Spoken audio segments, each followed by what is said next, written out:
Ghatkopar hoarding दुर्घटनेप्रकरणी एक मोठी कारवाई करण्यात आलेली आहे। अखेर भावेश भिंडेला अटक करण्यात आल्याची माहिती मिळतेय। या घाटकोपर होर्डिंग दुर्घटना प्रकरणी आधीपासून हे नाव चर्चेत होतं आणि त्याला आता अटक करण्यात आलेली आहे।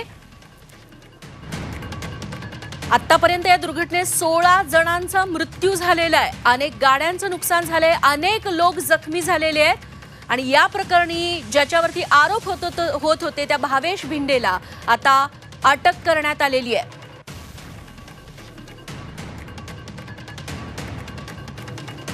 सुधाकर आमचे प्रतिनिधी याबद्दल आपल्याला अधिक माहिती देतील। सुधाकर, या भावेश भिंडेबद्दल काय अधिक तपशील तुमच्याकडे?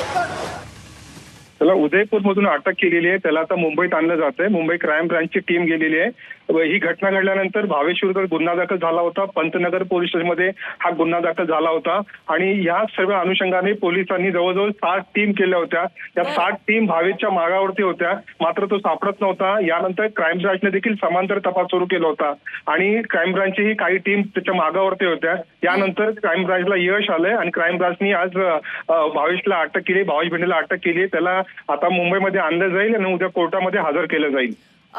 सुधाकर, थोडक्यात सांगाल भावेशवरती नेमके आरोप काय होते? भावेशवरती हा जो पेट्रोल पंप वरती जो बोर्ड जो पडला होता त्या अनुषंगाने गुन्हा दाखल करण्यात आलेला आहे।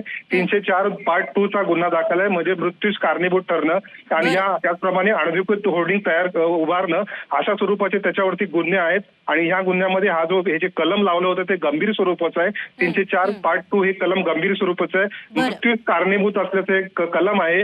या सगळ्या घटनेमध्ये 16 लोकांचा मृत्यू झालेला आहे, त्याचप्रमाणे 75च्या आसपास लोक जखमी झालेले आहेत। या अनुषंगाने पोलिसांनी ही सगळी कलमं लावलेली आहेत, गंभीर स्वरूपाची कलमं आहेत आणि त्याच अनुषंगाने आता ही कारवाई करण्यात आलेली आहे।